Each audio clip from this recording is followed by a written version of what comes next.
And then you can go again. Shift D. Press G. Oops.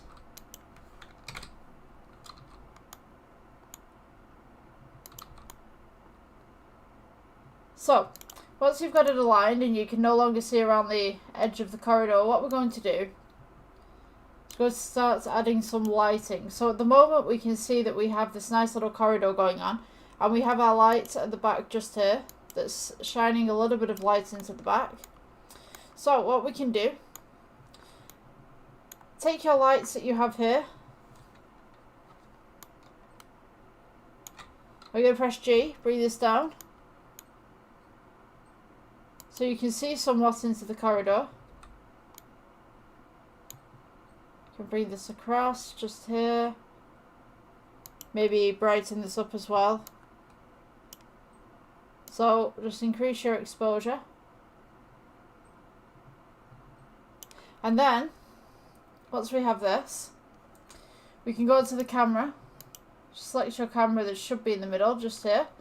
Okay, so we're going to go depth of field, take the dropper, and select something relatively in the middle. Let's go ahead and just pull that f-stop all the way down, so you're blurring the foreground, and then you're blurring the background, but you've got a little bit of detail in the middle.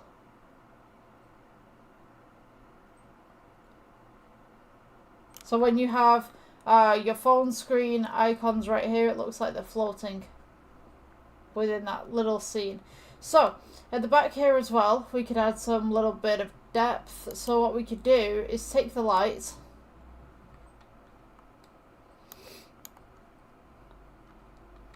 I'm going to go Shift D, just go ahead and move this in. I'm going to press G, I'm just going to bring it to the back, so that we've got a little bit of lighting going on. And what I'm going to do with this one is I'm going to change it to red.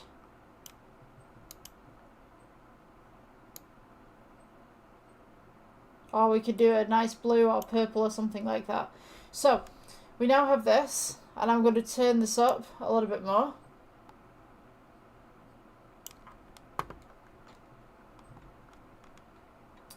So let's see, we could increase the power on this one. So we have a little bit of purple coming in at the back here. You could also, let's turn this around if it'll let me.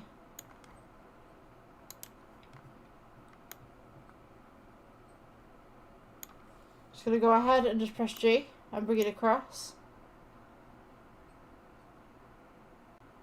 So now we've kind of got this nice little echo of purple coming through.